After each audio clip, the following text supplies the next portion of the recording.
नमस्कार दोस्तों, ये video editorial compilation for mains का पार्ट है। आप प्लेलिस्ट में जाके एडिटोरियल की वीडियोस पेपर वाइज और टॉपिक वाइज देख सकते हो। और अगर आप दिसंबर 2019 के बाद की वीडियोस को देखना चाहते हो तो वीडियो के नीचे मौजूद ज्वाइन बटन की सहायता से आप मेंबरशिप को ज्वाइन कर सकते हो। चलिए डिस्कशन स्टार्ट करते हैं। आप जनरल स्टडी पेपर 2 के इस टॉपिक से आर्टिकल को कनेक्ट कर सकते हो। ये पॉइंट्स हम कवर करेंगे इस आर्टिकल की डिस्कशन में। सबसे पहले बात करते हैं इंट्रोडक्शन की। देखो, सितंबर 2020 में वेस्ट बंगाल के बुर्दवान डिस्ट्रिक्ट में स्कूल टीचर्स के साथ एक टेलीफोनिक सर्वे कंडक्ट किया गया था और पूछा गया बच्चों की हेल्थ के बारे में। तो स्कूल टीचर्स से बात करने पर यह पता लगा कि स्कूल प्रेयर के दौरान, मॉर्निंग में असेंबली में जो प्रेयर होती है उस दौरान काफ़ी सारे स्टूडेंट्स बीमार फील करते हैं और गिर जाते हैं चक्कर खा के। और बहुत बार ऐसा भी होता है कि स्टूडेंट्स मिड डे मील लेने से मना कर देते हैं। शिकायत रहती है कि हमारा पेट दर्द हो रहा है, इसलिए हम मिड डे मील हमारी नहीं लेंगे। क्वेश्चन उठता है कि आखिरकार ऐसा क्यों होता है। इस रिपोर्ट में देखो, स्कूल टीचर ने यह भी हाईलाइट किया कि कैसे वो गर्ल स्टूडेंट्स जिन्होंने इस बार 5वीं क्लास में एडमिशन लिया, उनकी जो हाइट है वो रिलेटिवली छोटी है as comparison to last batch जिन्होंने पिछले साल 5वीं क्लास में एडमिशन लिया था। टीचर को लगता है ये इसलिए क्योंकि मालन्यूट्रिशन का शिकार है वो बच्चियां जिनकी जो हाइट है वो छोटी हैं। ये सिर्फ देखो वेस्ट बंगाल की बात नहीं है, पूरे देश में ऐसा देखने को मिलता है। और जो हमने पिछले स्लाइड में बात की ना, बच्चों का पेट दुखता है, वो मिड डे मील नहीं लेना चाहते। एक्चुअल में उन्होंने ब्रेकफास्ट नहीं किया होता है। ब्रेकफास्ट ना करने की वजह से पेट दुखने लगता है और इस वजह से मिड डे मील जो दी जाती है स्कूल प्रशासन के द्वारा उसको भी कंज्यूम नहीं किया जाता है स्टूडेंट्स के द्वारा। इसका सीधा सीधा रिजल्ट ये निकलता है, मालन्यूट्रिशन की जो समस्या है वो और ज़्यादा बढ़ जाती है। नेक्स्ट पॉइंट में देखो, ये बोला जाता है हाल ही में 2 रिपोर्ट्स पब्लिश हुई। एक state of food security and nutrition in the world 2020, ये रिपोर्ट पब्लिश की गई थी फूड एंड एग्रीकल्चर ऑर्गेनाइजेशन के द्वारा। और दूसरी रिपोर्ट 2020 हंगर रिपोर्ट जिसका नाम है बेटर न्यूट्रिशन बेटर टुमारो, ये रिलीज की गई थी bread for the world institute के द्वारा। इन दोनों रिपोर्ट्स में ये बोला जाता है कि इंडिया में मालन्यूट्रिशन और फूड इनसिक्योरिटी काफ़ी ज़्यादा है। फूड इनसिक्योरिटी मतलब बहुत सारे ऐसे लोग हैं जो फूड को नहीं इंश्योर कर पा रहे हैं। अब रीज़न कोई भी हो सकता है कि उनके पास पैसे नहीं हैं, या फिर वो क्वालिटी फूड नहीं इंश्योर कर पा रहे हैं जो न्यूट्रिशियस हो, या फिर वो दूर दराज के इलाकों में रहते हैं, उनको फूड एक्सेसिबल नहीं है। ये सब चीज़ें फूड इनसिक्योरिटी के अंदर आती हैं। तो इन दोनों रिपोर्ट्स में कहा गया कि इंडिया में फूड इनसिक्योरिटी और मालन्यूट्रिशन की समस्या काफ़ी ज़्यादा है। देखो, 2 ग्लोबली रिकॉग्नाइज्ड इंडिकेटर्स हैं, एक तो प्रिविलेंस ऑफ अंडर नरिशमेंट और दूसरी प्रिविलेंस ऑफ मॉडरेट और सीवियर फूड इनसिक्योरिटी। दोनों रिपोर्ट्स ने यह इंडिकेट किया कि India most food insecure countries में से एक है। इंडिया में हाईएस्ट रेट है स्टंटिंग का और वेस्टिंग का। स्टंटिंग क्या होता है? स्टंटिंग होता है एज के हिसाब से हाइट नहीं बढ़ पाती, और वेस्टिंग हाइट के हिसाब से वेट का ना होना। वैसे देखो, ये 2 जो ग्लोबली रिकॉग्नाइज्ड इंडिकेटर्स हैं, इनका मतलब क्या है? पहला, प्रिविलेंस ऑफ अंडर नरिशमेंट। इसका मतलब ये है percentage of people who are consuming insufficient calories than their required minimum dietary energy requirement.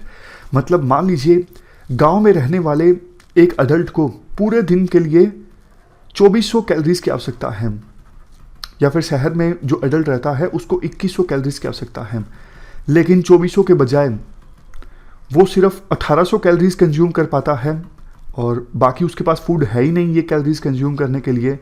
ऐसे लोगों की परसेंटेज कितनी है उससे पता लगता है प्रिविलेंस ऑफ अंडर नरिशमेंट। और दूसरा ग्लोबली रिकॉग्नाइज्ड इंडिकेटर है, यहाँ पर देखिए, प्रिविलेंस ऑफ मॉडरेट और सीवियर फूड इनसिक्योरिटी। इसका सिंपल मतलब ये है ऐसे लोगों की कितनी परसेंटेज हैं, या फिर कितने % लोग ऐसे हैं जो उन घरों में रहते हैं जो सीवियरली या फिर मॉडरेटली फूड इनसिक्योर हैं। सीवियरली और मॉडरेटली का मतलब क्या है? थोड़ा और ज़्यादा। मतलब एक तो थोड़ी बहुत फूड इनसिक्योरिटी है, ज़्यादा नहीं। एक होता है कि बिल्कुल ही जितना खाना चाहिए जितनी कैलोरीज चाहिए उससे आधी कैलोरीज का खाना ही अरेंज हो पाया है या फिर उससे भी कम। इसके बाद देखो डेटा की सहायता से एक बात ये बोली जाती है, इंडिया में जिस रेट से गरीबी कम हुई है ना, उस रेट से इंडिया में मालन्यूट्रिशन की समस्या कम नहीं हुई है।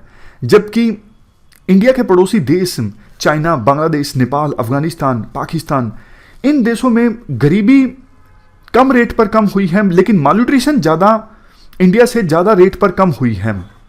तो ये पूरा डेटा है, आप चाहो तो एक बार नज़र मार सकते हो कि जो प्रिविलेंस ऑफ अंडर नरिशमेंट है वो 2001 से लेकर 2018 के बीच 24.7% कम हुआ इंडिया में, जबकि चाइना में ये कम हो गया 76.4%, नेपाल में 74%, पाकिस्तान में भी इंडिया से ज़्यादा 42%, अफगानिस्तान में भी इंडिया से ज़्यादा 37.4%, बांग्लादेश में इंडिया से कम 18.9%। तो देखिए अफगानिस्तान जैसा देश जहाँ पे इतनी ज़्यादा इंस्टेबिलिटी है, वार चल रहा है पिछले 20 सालों से, वो देश भी मालन्यूट्रिशन की समस्या को ज़्यादा गति से कम कर पाया है एज कंपेरिजन टू इंडिया। हालांकि देखो इसका एक रीज़न ये भी हो सकता है कि अफगानिस्तान में बेस ही काफ़ी ज़्यादा लो हो। मान लीजिए इंडिया स्टार्ट कर रहा है 10 यूनिट से और अफगानिस्तान स्टार्ट कर रहा है 1 यूनिट से, तो मालन्यूट्रिशन की समस्या को 1 यूनिट भी अगर अफगानिस्तान कम करेगा, मतलब आधा यूनिट भी कम, अब आप बिल्कुल लो से स्टार्ट करोगे तो थोड़ी भी ग्रोथ होगी, थोड़ा भी मालन्यूट्रिशन कम होगा तो ग्रोथ रेट ज़्यादा दिखेगी। तो ये एक रीज़न हो सकता है कि अफगानिस्तान ने भी इंडिया से अच्छा परफॉर्म किया है, क्योंकि उनका बेस काफ़ी ज़्यादा लो पर था। लास्ट में आर्टिकल में कहा जाता है, वैसे तो देखो 2013 में नेशनल फूड सिक्योरिटी एक्ट आया, जिसका मकसद ये है, ये इंश्योर करना हर एक नागरिक पर्याप्त मात्रा में जो क्वालिटी फूड है उसको एक्सेस कर सके, और वो भी अफोर्डेबल प्राइसेस पर। लेकिन देखो 2 एलिमेंट्स मिसिंग हैं। पहला एलिमेंट ये मिसिंग है, बहुत सारे जो लोग हैं जिनको लाभ मिलना चाहिए इस एक्ट का, वो वंचित रह गए हैं, छूट गए हैं किसी न किसी कारण की वजह से, जैसे उनके पास इनफ डॉक्यूमेंट्स नहीं हैं, तो नॉन इंक्लूजन नहीं होना चाहिए। और दूसरा रीज़न ये है, न्यूट्रिशियस फूड नहीं मिल पा रहा है, लोगों को जो खाना मिलता है उसमें न्यूट्रिशन की कमी होती है। तो न्यूट्रिशियस फूड भी दिया जाए ताकि मालन्यूट्रिशन की समस्या को एड्रेस किया जा सके। अब तो देखो कोविड-19 की महामारी आई है, वैसे सरकार ने काफ़ी प्रोविजंस किए हैं ताकि महामारी की सिचुएशन में लोगों को खाने की दिक्कत ना आए, लेकिन फिर भी काफ़ी सारे ऐसे वल्नरेबल लोग हैं जो खाने से वंचित रह जाएंगे इस महामारी के कारण। एक इनिशिएटिव लॉन्च किया गया, सर्वे आप कह सकते हो, हंगर वॉच, इसको लॉन्च किया गया था राइट टू फूड कैंपेन के द्वारा। इस सर्वे से देखो काफ़ी ज़्यादा ग्रिम सिचुएशन का पता लगता है, मतलब सिचुएशन काफ़ी ख़राब है। सॉरी, हर 3 में से एक रिस्पोंडेंट में लो फूड कंजम्पशन और फूड क्वालिटी से कॉम्प्रोमाइज़ का इश्यू सामने आता है। अब देखो अनएम्प्लॉयमेंट भी काफ़ी ज़्यादा बढ़ गया है, और इकोनॉमिक सिचुएशन अगर इम्प्रूव नहीं हुई तो अनएम्प्लॉयमेंट शायद और भी बढ़ जाए।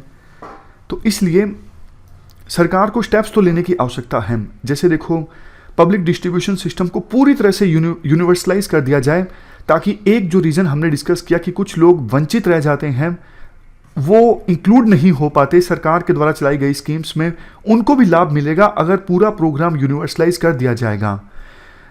और ये टेम्परेरी नहीं होना चाहिए, ये आगे के लिए भी होना चाहिए। ऐसा नहीं कि आपने 3-4 महीने के लिए ऐसा कर दिया, बाद में इस प्रोविज़न को आपने समाप्त कर दिया। इसके अलावा इनोवेटिव इंटरवेंशंस की भी आवश्यकता है, जैसे देखो कम्युनिटी किचन्स इस्टेब्लिश की जाएं। लास्ट का पॉइंट, क्वालिटी फूड को भी डिस्ट्रीब्यूट करने की आवश्यकता है सरकार के द्वारा। तो ये हमने पूरा आर्टिकल डिस्कस किया। इस डिस्कशन में फिलहाल इतना ही है। Thank you very much for discussion.